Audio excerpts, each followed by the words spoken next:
Hello friends, आज हम इस वीडियो में अपनी जो ड्राइंग है हमने कोई भी ऑब्जेक्ट फीट में बनाया हुआ है या फिर किसी दूसरी ड्राइंग में हमने उसे एमएम में बनाया हुआ है और हम उसको फीट से एमएम के अंदर कन्वर्ट करना चाहते हैं या एमएम से फीट में कन्वर्ट करना चाहते हैं।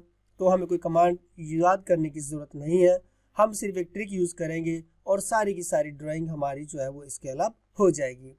तो इससे पहले हमें ये पता होना चाहिए कि हमारा अगर फीट में है तो एक फीट में कितने एमएम होते हैं और एक इंच में कितने एमएम होते हैं।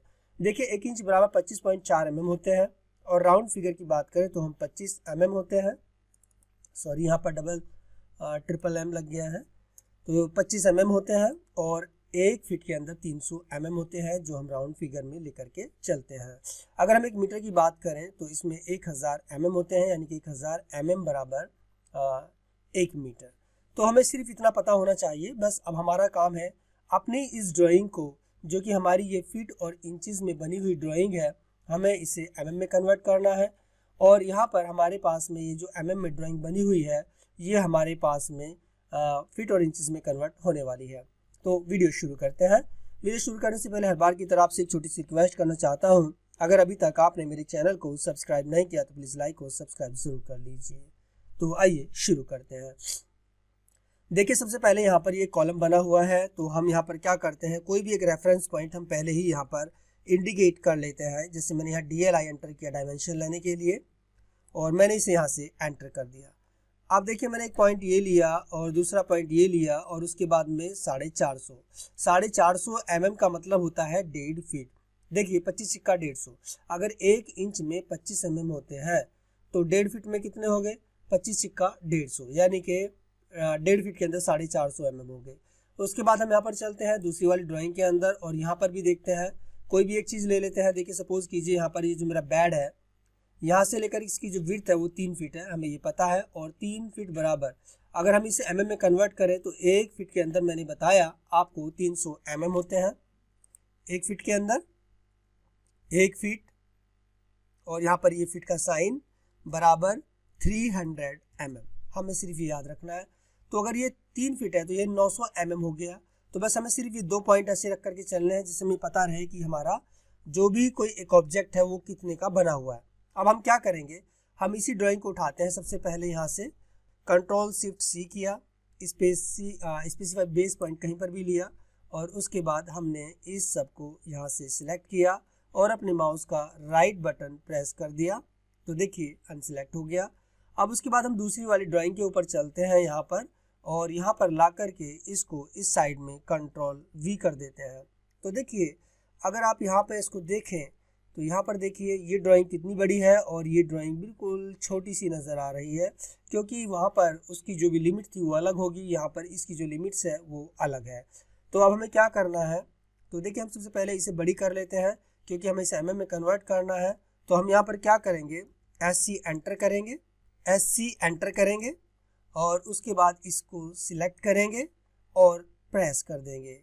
उसके बाद देखिए, स्पेसिफाई बेस पॉइंट ये हमसे मांग रहा है, तो हम यहाँ पे क्या करते हैं, हम यहाँ पर एक स्पेसिफाई बेस पॉइंट ले लेते हैं। उसके बाद हम यहाँ पे क्या करते हैं कि रेफरेंस के लिए R एंटर करते हैं, R एंटर किया और अब की बार एक पॉइंट हमने यहाँ से और दूसरा पॉइंट हमने यहाँ से लिया और इसको हमने कर दिया 900 और एंटर कर दिया, क्योंकि 3 फीट में कितने होते हैं हमारे 900 mm। तो हमने यहाँ पर एंटर किया। तो देखिए, अब इसका स्केल कितना हो चुका है, ये भी लगभग उतना हो चुका है। अगर अब हम इसको नाप करके देखें, यहाँ पर DLI एंटर करते हैं और उसके बाद यहाँ से पहला पॉइंट और दूसरा पॉइंट लेते हैं, तो आप देख सकते हैं कि मेरी ड्राइंग 900 mm के अंदर चेंज हो चुकी है।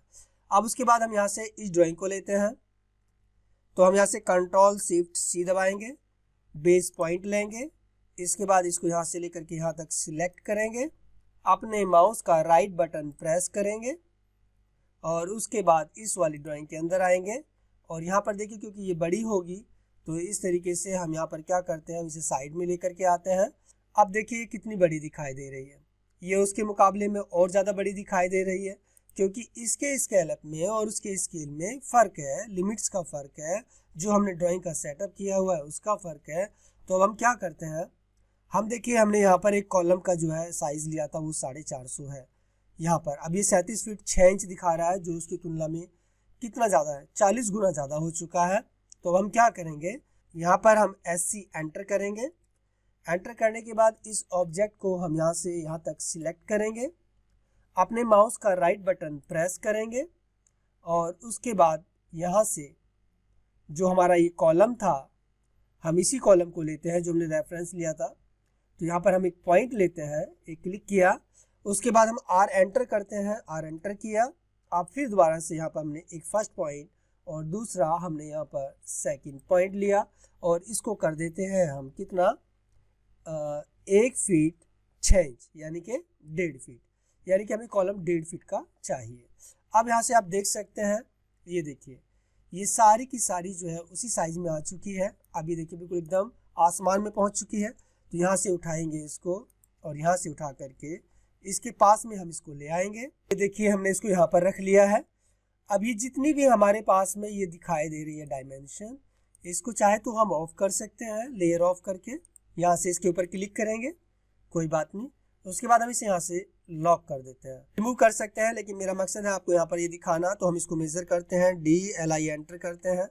DLI एंटर करने के बाद इसे यहाँ से फर्स्ट पॉइंट सेकंड पॉइंट लेकर के नापते हैं। तो आप देख सकते हैं कि यहाँ पर अब ये सीधा 1 फीट 6 इंच यानी कि 1.5 फीट दिखाई दे रहा है। तो हमने इसका स्केल बिल्कुल उसी ड्राइंग के हिसाब से कर दिया है। अब उस तरीके से आप इसकी डायमेंशन कर सकते हैं और इसको चेंज कर सकते हैं। तो मैं उम्मीद करता हूँ कि आपको ये वीडियो पसंद आई होगी। अगर आपको ये वीडियो पसंद आई तो प्लीज़ लाइक और सब्सक्राइब ज़रूर कीजिएगा। तो मिलते हैं फिर नेक्स्ट वीडियो में।